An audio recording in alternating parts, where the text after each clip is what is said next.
ليه نجيبه من الفرن او ليه نجيبه من العبد واحنا اصلا في البيت ممكن نعمله كوبايه ونص دقيق ويعمل لنا الكميه دي كلها، يعني مش محتاجين ان احنا نشتريه من بره. دوق ووصفته يعني سهله، صح يا بيتا؟ مفيش جدا. اي اصلا افتكاسه، ده كلها في بوله وهنحطها في الفرن. دوق انا كده. هدوق بقى. امم شايفين؟ هات انا ادوق من نفس الحته عشان انا مش هكسر واحده. ليه؟ لا، مش هقدر اكل واحده. بجد حلو قوي، مع كوبايه شاي بلبن بقى الصبح، مقرمش من بره وطري من جوه. عشان نعرف الوصفه دي اتعملت ازاي لازم نتابع الفيديو للاخر. يلا بينا. مقادير الكوكيز: نص كوبايه من الزيت او نص كوبايه من السمنه او نص كوبايه من الزبده. كل نوع من السوائل دي او الماده الدهنيه ليها تأثير. يعني مثلا نص كوباية الزيت هيبقى ناشفة شوية، نص كوباية الزبدة هتكون طرية وناعمة، لكن نص كوباية السمنة هتبقى بين البنين. أنا هحط زبدة. احنا استخدمنا زبده لان الزبده بيبقى فيها سوائل، يعني بيبقى داخلها ميه عكس السمنه. الزبدة هحط نص كوباية من السكر البودرة. بصوا بالإيد كده وبالمعلقة بالمضرب اليدوي يعني أسرع كوكيز ممكن تعملوه.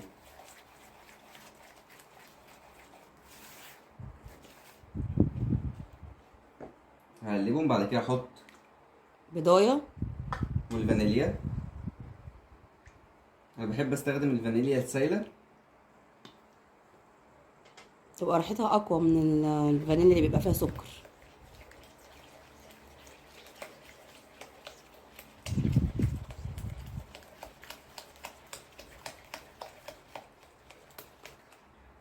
كوباية ونص دقيق.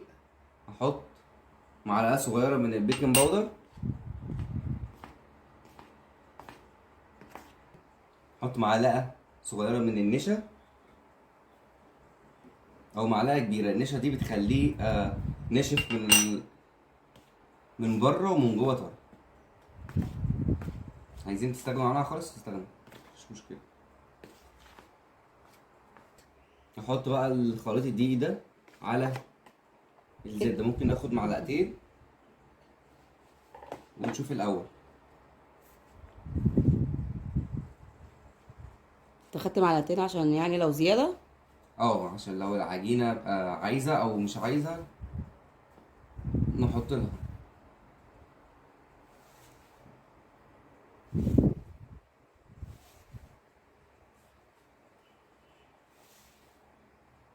بس ابتدت تلم. في دقيق فوق كده.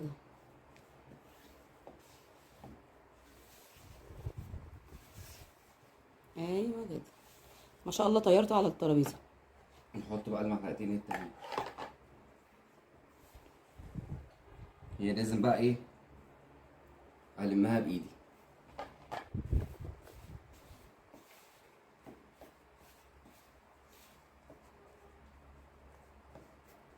بصوا أنا ما بعجنش، أنا بقلبها. حطيت معلقة دقيق تاني عشان هي كانت محتاجة معلقة دقيق. خلاص اتقلبت كويس. هبتدي أحطها في كيس وأحطها في التلاجة تجمد شوية. بصوا أوريكم العجينة الأول. بصوا طرية ازاي. بس اهم حاجه بصوا ما لما تعج... بندوس عليها ما بتشققش وطرية كده.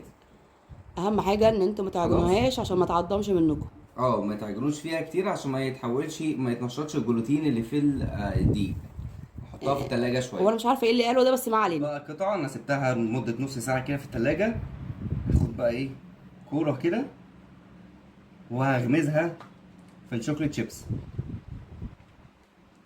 دي اسهل طريقة. انت كده مليتها شوكليت شيبس. لا لا، اسهل طريقة ممكن يشيل شوية عادي.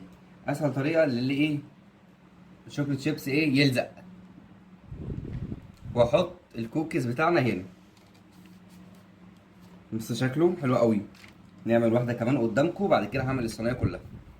هاخد كورة وهغمزها في الشوكليت شيبس.